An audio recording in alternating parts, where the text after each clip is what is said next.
नमस्कार दोस्तों, स्वागत है आपका हमारे YouTube channel astro magic UK में।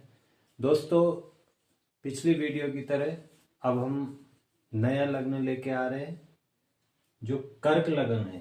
कर्क लगन का मतलब होता है कि जैसे ये कुंडली है, इसमें जहाँ लय लिखा है लग्न, तो वहाँ पे चौथी राशि है कर्क राशि, तो कर्क लगन बन जाता है। तो कर्क लगन के लिए 2026 कैसा रहेगा, तो उसके जो जातक हैं वो केतु, गुरु, शनि, राहु, इन चार ग्रहों के हिसाब से देखेंगे।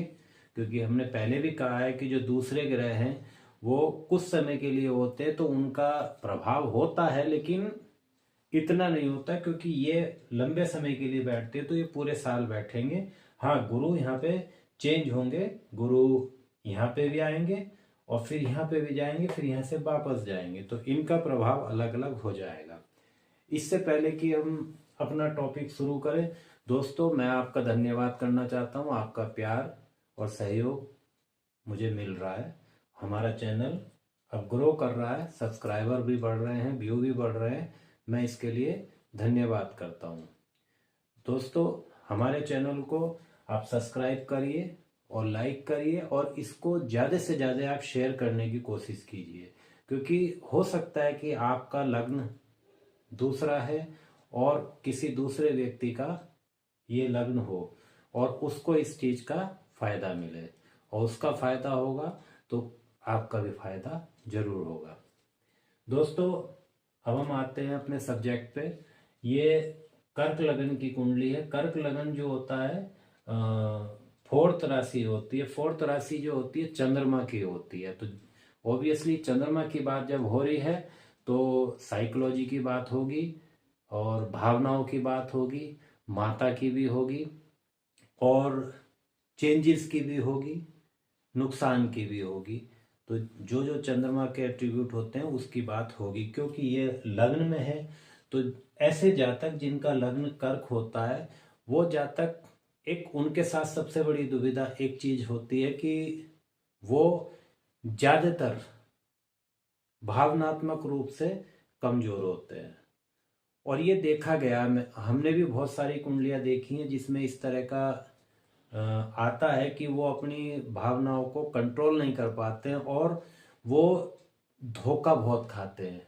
क्योंकि इसके पीछे एक सबसे बड़ा कारण ये है कि जो उनके अंदर एक भावनाएं होती हैं तो वो किसी के सामने भी अपनी भावनाओं को शेयर कर देते हैं, ओपन कर देते हैं, और दूसरा व्यक्ति का पता नहीं होता है कि वो व्यक्ति आपकी भावनाओं से खेल के जा रहा है, धोखा दे रहा है, या आपकी भावनाओं का एक ख्याल रखने वाला है।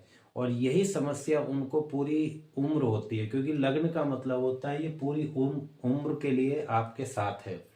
तो दोस्तों, वो इसलिए होता है क्योंकि कर्क लगन जो होता है, कर्क लगन का मतलब केकड़ा होता है। केकड़े का मतलब अंदर लिक्विड होता है भरा हुआ भावनाएं, और बाहर से वो सॉलिड होता है। तो ऐसे व्यक्ति को सबसे अच्छा उपाय यही है कि वो अपने अंदर का जो लिक्विड है वो हर किसी के सामने शेयर ना करे। एक पात्र व्यक्ति देखें कि जो वास्तव में उस भावनाओं का पात्र है, उसी से ही वो अपनी भावनाओं को खोल के बताएं, वरना अपने अंदर रखें। नहीं तो उनको हमेशा यही रहेगा कि धोखे का शिकार होते रहेंगे। अब हम बात करते हैं दोस्तों, अब गुरु यहाँ पे 12वें हाउस में आ जाते हैं, तीसरी राशि में। क्योंकि मिथुन राशि में बैठे हैं तो मिथुन राशि के एट्रीब्यूट हमने पिछली 3 वीडियो में भी बताए हैं, उससे पहले भी बताए हैं, तो उसको ज्यादा डिस्कस करने की जरूरत नहीं है। संघर्ष का है, मीडिया का है तीसरा हाउस, तो गुरु संघर्ष कराएंगे, और कम्युनिकेशन का भी है। तो ये सारी चीजें हम बता चुके हैं, केवल हम यहाँ की बात करेंगे। तो दोस्तों, ये जो 12वां हाउस होता है, 12वां हाउस होता है अस्पताल का, त्याग का, खर्च का, नुकसान का, गुरु का, विदेश का, एमएनसी मल्टीनेशनल कंपनी, जेल, जंगल, शमशान, वीरान जगह, मोक्ष, एकांत, जेल और मंदिर। जेल 2 बार आ गया, मंदिर और एक्सपोर्ट इंपोर्ट एक्सेट्रा। तो दोस्तों, जब गुरु यहाँ पे आए हैं तो गुरु का मतलब होता है जीव कारक होते हैं गुरु। तो उसका मतलब होता है कि ये लग्न होता है एक तरह से, क्योंकि भृगुनंदी नाड़ी के हिसाब से इनको लग्न माना जाता है, गुरु को जातक माना जाता है। तो जब जातक यहाँ आ रहा है तो आप ये समझ लीजिए कि जो कर्क राशि वाले व्यक्ति हैं वो अस्पताल से, खर्च से, त्याग से, नुकसान से, विदेश से, एमएनसी से, जंगल से, शमशान से, वीराना से, इन सारी चीजों से उसका संबंध रहेगा। कब तक रहेगा? 1 जून तक, क्योंकि 2 जून में ये यहाँ आ जाएंगे गुरु, तो ये चेंज होगा। 1 जून तक उनके यहाँ के चक्कर लगेंगे। अब उसके पीछे क्या रीजन हो सकता है, वो उसके ग्रहों का यूटिलाइजेशन बताएगा। अगर वो अपने गुरु को मेंटेन कर रहे हैं, कुछ ठीक कर रहे हैं, मतलब ज्यादा अच्छा कर रहे हैं, तो वो यहाँ से फायदा उठाएंगे, क्योंकि ये इन्वेस्टमेंट का भी होता है। तो यहाँ से उनको कुछ ना कुछ इन्वेस्टमेंट के रूप में मिलेगा। जैसे डॉक्टर हैं या जेल में काम करने वाले व्यक्ति हैं, विदेश में काम करने वाले व्यक्ति हैं, जो भी एमएनसी में काम कर रहे हैं या एक्सपोर्ट इंपोर्ट का काम कर रहे हैं, जो इनसे संबंधित काम कर रहे हैं, ट्रेनर हैं, गुरु का काम कर रहे हैं, उनको इसका लाभ मिलेगा। और उसके अलावा कुछ मीडियम है जिनका गुरु एकदम अच्छा नहीं है लेकिन एकदम बुरा भी नहीं कह सकते, तो वो लोग क्या है, अस्पताल में वो अपनी बीमारी के लिए नहीं जाएंगे, तो वो हो सकता है कि किसी और की बीमारी के लिए जाए। कोई दूसरा बीमार हो, पड़ोसी बीमार हो, रिश्तेदार बीमार हो, दोस्त बीमार हो, कोई भी हो सकता है, तो उसकी वजह से वो अस्पताल जा सकते हैं।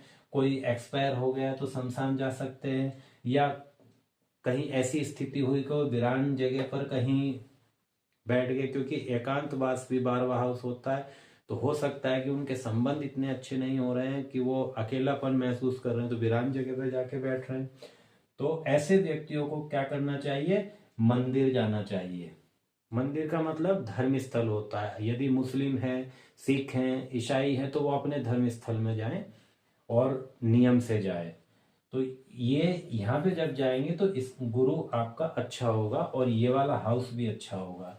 इसके अलावा गुरु का भी ये है, क्योंकि गुरु का जगह भी होती है और गुरु वहां पर बैठे हुए, तो अपने गुरु की शरण में जरूर रहें, गुरु की बातों को माने, उनसे सलाह जो मिल रही है उन सलाहों को माने, तो आपको बहुत फायदा होगा। क्योंकि ये खर्चे की जगह है, यहाँ पे बहुत चीज खर्च होती है। सबसे पहली जीव यहाँ पे बैठे हैं, तो जीव जब बैठे हैं तो हो सकता है कि किसी जीव का खर्च हो रहा हो।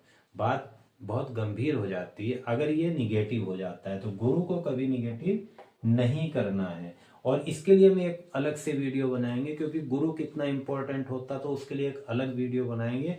क्योंकि एक गुरु ही एक ऐसा ग्रह है पूरी कुंडली में जो पूरी कुंडली का कम से कम 70-80% एरिया कवर करता है।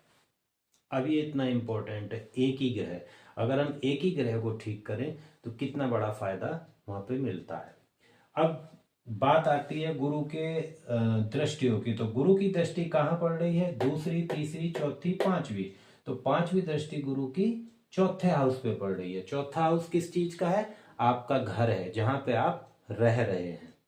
तो आपके घर वाहन का भी है, घर का भी है, माता का भी है, आपके मन का सुख भी है, और ऑपरेशन थिएटर भी होता है, केयर का भी है।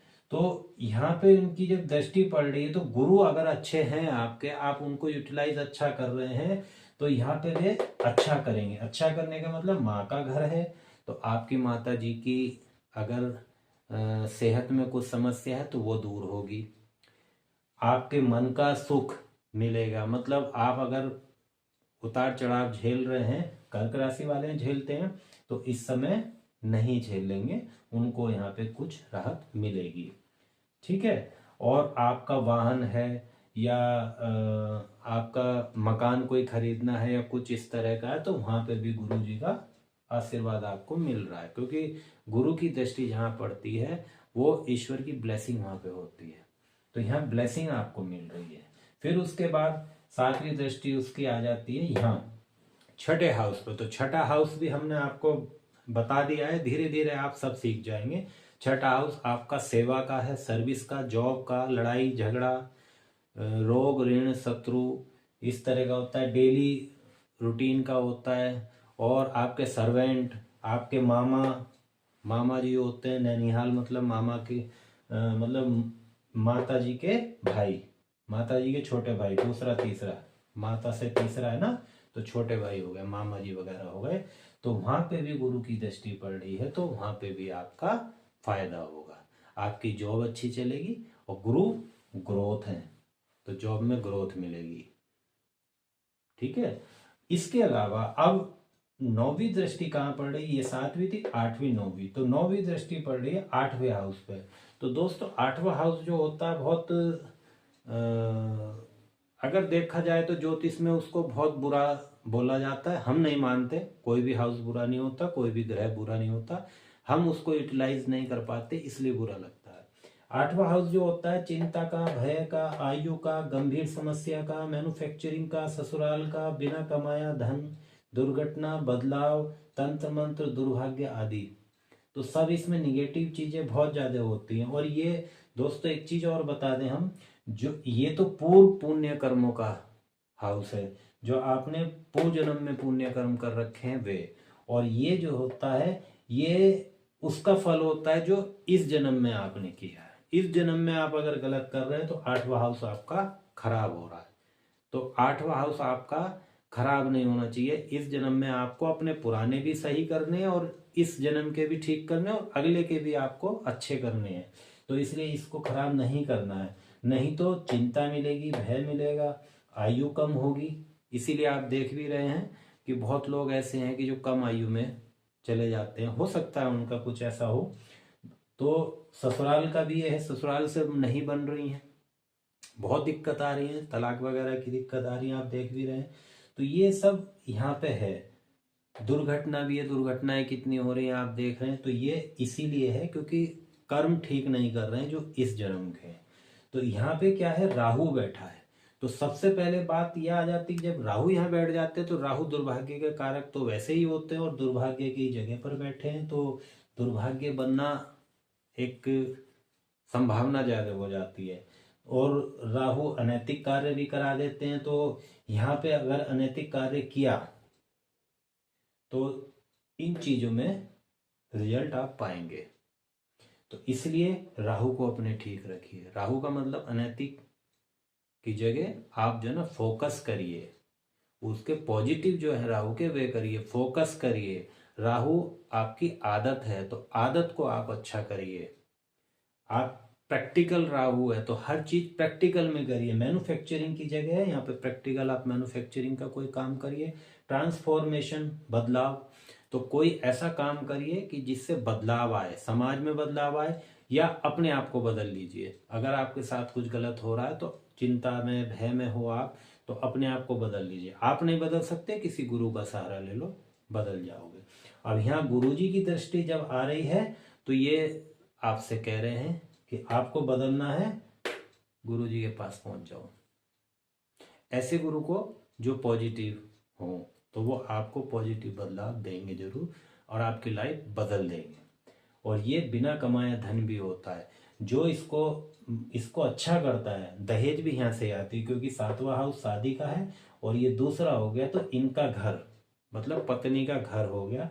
तो पत्नी के घर से ही दहेज आती है। तो दान दहेज भी यहीं से मिलता है।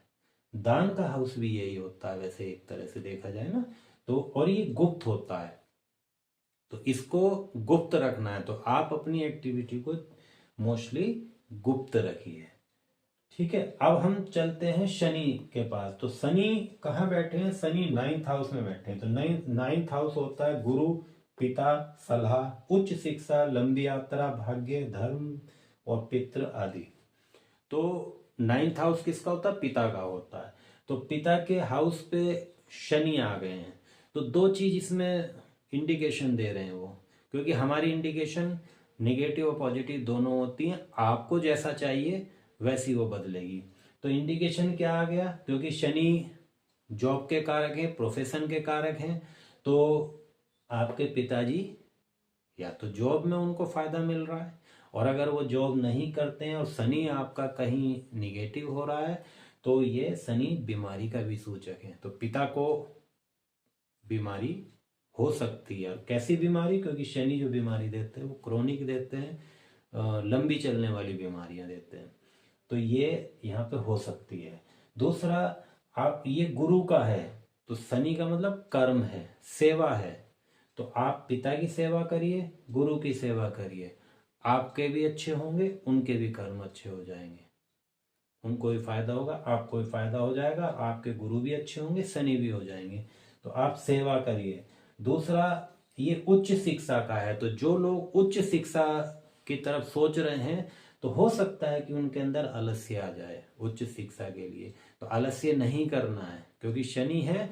आप उच्च शिक्षा के लिए एक टाइम टेबल बना लीजिए। शनि काल होते हैं, तो काल का मतलब होता है समय, तो आप एक टाइम टेबल निर्धारित कर लीजिए, टाइम टेबल बना के और ईमानदारी से आप पढ़ाई करिए, तो उच्च शिक्षा में भी आपको बहुत अच्छा फायदा मिलेगा, और ऐसी उच्च शिक्षा होगी जो आपके प्रोफेशन में काम आएगी, क्योंकि गुरु भी है तो वहाँ ब्लेसिंग भी आएगी आएगी।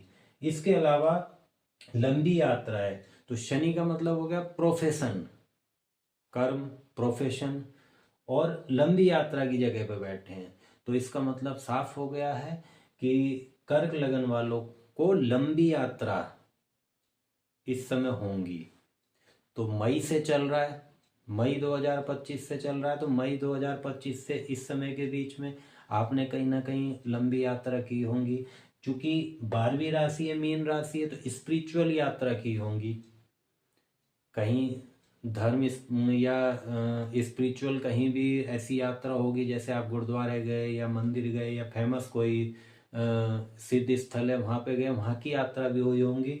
और शनि जब बैठे हैं तो हो सकता है कारोबार के लिए भी आपकी लंबी यात्रा हुई, और अगर कारोबार के लिए भी करते हैं तो आपके कारोबार में बहुत बड़ी वृद्धि होगी, क्योंकि गुरु हैं, गुरु ग्रोथ का कारक होते हैं, तो ग्रोथ देंगे। इसके अलावा भाग्य है, तो यहाँ भाग्य स्लो हो रहा है, तो ये स्लो जो हो रहा है, क्यों हो रहा है, क्योंकि शनि निगेटिव हुए। और अगर इनको हम पॉजिटिव कर लें, ये प्रोफेशन है, कर्म है, अगर आप यहाँ का कर्म करना शुरू कर देंगे, जो कर्म हमने अभी बताए हैं, तो ये भाग्य में आपके वृद्धि शुरू कर देंगे और वो बढ़ने लगेगा।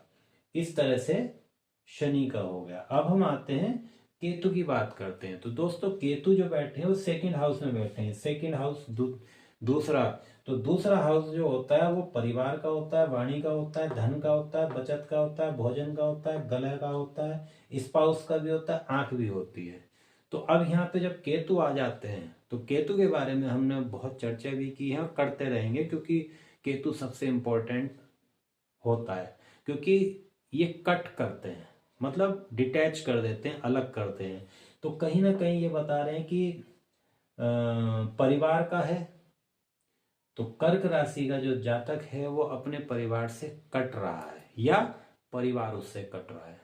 अगर ये निगेटिव होता है तो आप परिवार से कट रहे हैं, तो वो दो तरीके से कट सकते हैं, या तो आप अच्छे में कट रहे हैं कि प्रमोशन हुआ या कुछ भी हुआ, आप परिवार से दूर जा रहे हैं, या ऐसा हो सकता है कि आपका मनमुटाव कुछ हुआ है और परिवार वाले आपसे बात नहीं कर रहे हैं, तो ये स्थिति भी हो सकती है। इसके अलावा वाणी है, तो इस समय आपकी वाणी केतु वाली होनी चाहिए, साधु वाली वाणी होनी चाहिए, किसी को गलत नहीं बोलना है, किसी के बारे में गालियां नहीं देनी है, किसी की बुराई आपको नहीं करनी है, क्योंकि केतु बैठा है। अगर आपने ये चीज गलत किया तो इसका नुकसान आपको कहाँ आएगा, परिवार पे आएगा। ये धन भाव भी होता है, धन भी यहीं से देखा जाता है, और ये बचत का भी होता है, तो आपकी जो बचत है ना वो कट जाएगी, बचत नहीं हो पाएगी। आपको बचत के लिए देखना पड़ेगा, क्योंकि खर्च होता रहेगा, गुरु यहाँ बैठे और ये बचत नहीं होने देंगे। तो इसका एक और अच्छा उपाय क्या है, केतु का मतलब टुकड़े, तो बचत आपको टुकड़ों में करनी है। आप इकट्ठा बचत मत करिए, कहीं भी पैसा रखना है तो आप इकट्ठा एकदम बचाने के फिराक में मत रहिए। आप थोड़ा थोड़ा छोटा छोटा, मान लो 100 रुपये, 500 रुपये, इस तरह से आप जोड़ रहे हो, गुल्लक बना लो या कुछ भी इस तरह से, कि छोटा छोटा टुकड़ों में आप अगर बचत करोगे तो यहाँ पे फायदा होगा, क्योंकि वो इकट्ठा नहीं करने देंगे। अब आ गए हम भोजन पे। तो दोस्तों, ये सेकंड हाउस में भोजन का है, भोजन पे यहाँ केतु बैठ गए हैं, तो केतु का मतलब होता है कल्चर, केतु का मतलब कल्चर होता है। तो आपका जो फूड होना चाहिए वो अपनी कल्चर का होना चाहिए। अगर आपने दूसरे की कल्चर का फूड खाया तो ये निगेटिव हो जाएंगे, क्योंकि इनका बैलेंस बहुत जरूरी है दोनों का। तो बैलेंस बदलेगा। ये तीखा भी होता है, खट्टा भी होता है। तो अगर आपने खट्टा खाया और जाड़े चल रहे हैं, आप देख लीजिए, अगर आप खट्टा खाते हैं या तीखा खाते हैं या फास्ट फूड खाते हैं तो ये गले की समस्या देगा, ये गले की समस्या दे जाएगा। गले में कोई प्रॉब्लम आ सकती है। और इस समय ठंडी का समय है तो गले में बहुत जल्दी प्रॉब्लम आती है। तो इस समय आपको सावधानी रखनी है, कोई भी फूड इस तरह का नहीं खाना है। और दूसरी, ये राहु कहाँ बैठे हैं? ये बैठे 8वें हाउस में। तो 8वां हाउस जो होता है वो आपके बस्ट एरिया का भी होता है, मतलब बवासीर वगैरह भी हो सकती है, क्योंकि तीखा खाएंगे, खट्टा खाएंगे और फास्ट फूड खाएंगे तो ये यहाँ पे दिक्कत दे देगा, क्योंकि बैलेंस बिगड़ रहा है। तो इनका बैलेंस बनाना बहुत ज़रूरी होता है। और फिर इसके अलावा ये स्पाउस का भी है। तो स्पाउस का मतलब हो गया कि आपका जो पार्टनर है, जीवन साथी है, उनसे भी कहीं ना कुछ समस्या आपस में तालमेल की हो सकती है, कि आपके विचार न मिल रहे हो या कुछ ऐसी चल रही है, या तो बचत को लेके चले या कोई भी चीज लेके चले, ये भी हो सकती है। और इसका दूसरा एक और हो सकता है, क्योंकि केतु यहाँ आ गए तो आपकी स्पाउस जो है ना स्पिरिचुअल हो गई हैं, उनकी एक जागृति होगी धर्म के प्रति, ईश्वर के प्रति, ये भी हो सकता है। तो इसलिए आप जो है ना इसका भी ध्यान रखें। आंख है, ये आंख का जगह भी ये है, और यहाँ सूर्य भी है। सूर्य भी आंख को रिप्रेजेंट करते हैं, दाई आंख को। तो यहाँ पे अगर केतु है तो आप समझिए कि आंख में किसी तरह की कोई समस्या आ सकती है। तो उस चीज के लिए सावधानी रखें। यहाँ के जितने भी पॉजिटिव एट्रीब्यूट है आपको पूरे पॉजिटिव करने हैं। सूर्य पूजा भी होते हैं, तो और केतु खुद साधु होते हैं। तो इस समय पूजा करना और साधुपन लाना बहुत अच्छा रहेगा। तो आप इसको अच्छा कर सकते हैं।